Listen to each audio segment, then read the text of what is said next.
Welcome to hub of kids PS.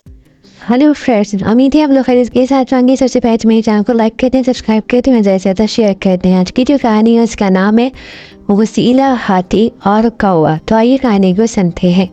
एक दफ़ा का जिक्र है कि एक जंगल में एक दरख्त पर एक परिंदे का जोड़ा रहता था। ये जोड़ा उल्लुओं का था। उल्लू की बीवी ने कुछ दिन पहले ही घोंसले में अंडे दिए थे और वो अंडों पर बैठी रहती थी। एक दिन जब वो अपने अंडों पर बैठी होती है तो बहुत ही वसीले वाला हाथी आता है और आसपास के दरख्तों को रौंद कर तोड़ फोड़ करने लगता है।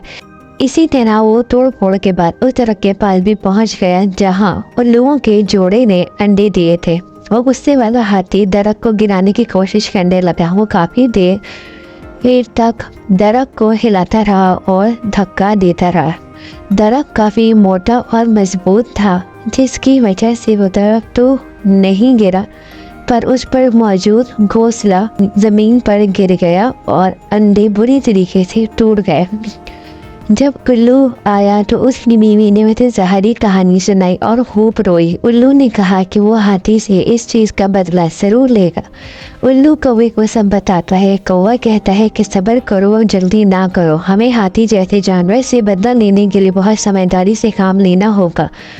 कौवा उल्लू की मदद के सिलसिले में अपनी दोस्त शहद की मक्खी के पास जाता है और उसको सब बताता है।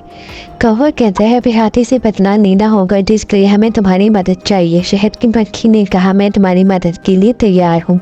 फिर वो लोग मेंढक के पास गए और मेंढक को भी मदद के लिए कहा। मेंढक ने भी यही कहा कि मैं भी मदद के लिए तैयार हूँ। इस तरह सबके मशवरों के बाद शहद की मक्खी ने काम शुरू किया। उसने हाथी के कान में गाना गाना शुरू किया। हाथी को गाने में मज़ा आने लगा। तभी कौवे ने उसके सर पर बैठकर उसकी दोनों आंखें फोड़ दी। हाथी दर्द से कराने लगा। तभी मेंढकों ने टर करना शुरू कर दिया।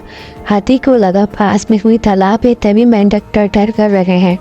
हाथी उस आवाज़ की सिम में गया और दलदल में गिर कर फंस गया और वहीं मर गया। प्यारे बच्चों, इस कहानी से हमें ये सबक मिलता है कि हमें अपने गलत कामों की सज़ा मुकर्रनी होती है।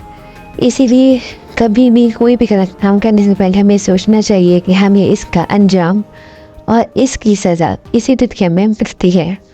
कहानी पसंद आई हो तो मेरे चैनल को लाइक करें, सब्सक्राइब करें और ज़्यादा से ज़्यादा शेयर करें। अल्लाह हाफ़िज़।